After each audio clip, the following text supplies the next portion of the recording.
Cost-benefit analysis. How do you determine a program's value in monetary terms? How can you compare competing options such as to do or not to do, or to select Project A over Project B? Cost-benefit analysis offers one way to assess a project or program, making it easier to compare it to alternative options. Cost-benefit analysis is a method to compare the values of resources consumed, or costs, to the value of consequences, or benefits, in providing a program or project over a period of time. Value is best measured in monetary units. Value can be expressed in non-monetary terms, such as psychic value, but it's impossible to quantify those types of value.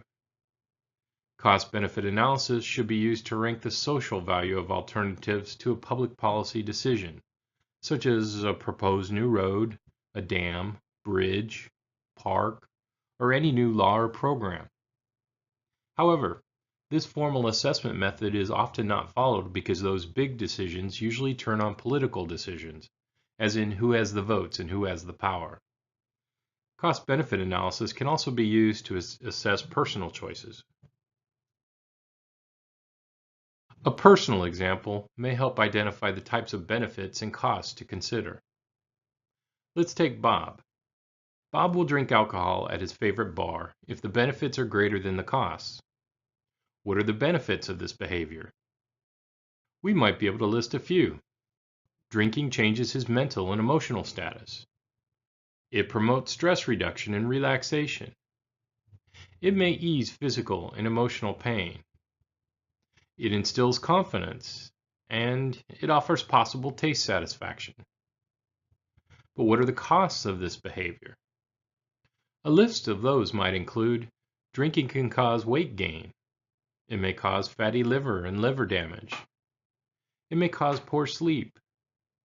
It could evolve into alcoholism. His altered mental state could damage relationships with others, and it could cause derision by others for drinking too much. It may be hard to put a monetary value on each item, but this process offers a framework to look at the options, drinking versus not drinking. Bob can consider whether the benefits of drinking are greater than the costs. Of course, this remains a personal choice. A second personal choice is presented here. Let's say you wake up this morning with a terrible pain in your lower back. It's so bad that you can hardly straighten up. The choice then is, do you go to the doctor today, Monday, or wait until your annually scheduled appointment, which is on Saturday, which is also your day off? The factors that may drive the decision include the following items. You work Monday through Friday as a waiter for 8 hours a day at a rate of $10 per hour. Therefore, the cost of taking the day off to go to the doctor is $80, plus any tips. The cost of seeing a doctor without an appointment is $20 more than if you had waited until Saturday. There is value to reduced pain if the doctor prescribes pain medication or another alternative therapy, but it may be hard to put a monetary value on it. There is a productivity value of working more efficiently at your job for the remainder of the week if the pain is addressed. Perhaps you're paid for each table that you serve during an hour of work. If you're working at regular speed, you serve 15 tables an hour. But if you're in pain, your speed is at best 8 tables an hour. That drop of 7 tables not served, at say 1 monetary unit each, represents the loss of 7 monetary units of pay for that hour of work. Every hour of diminished ability to work simply compounds the loss of wages. There is value in having the doctor eliminate other, more serious reasons for your back pain, other than just a simple muscle spasm. There is a value in avoiding further damage to your back.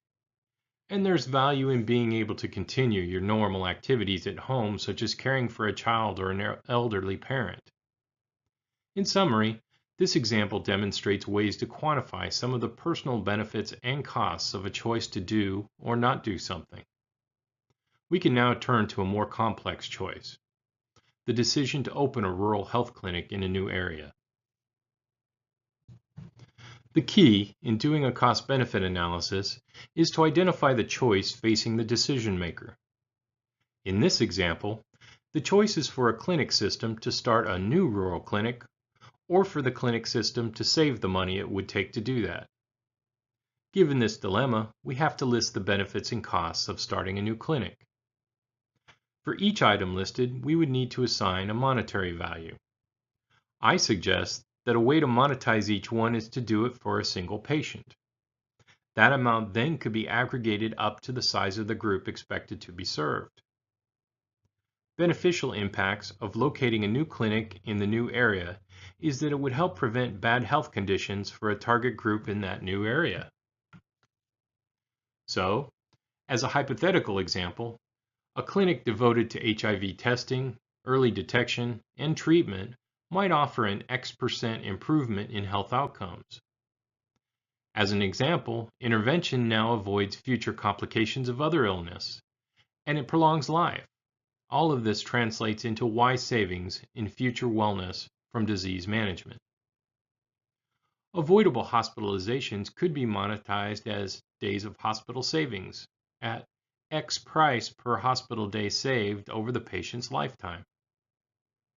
A local clinic offers convenience and reduced travel time for clients served.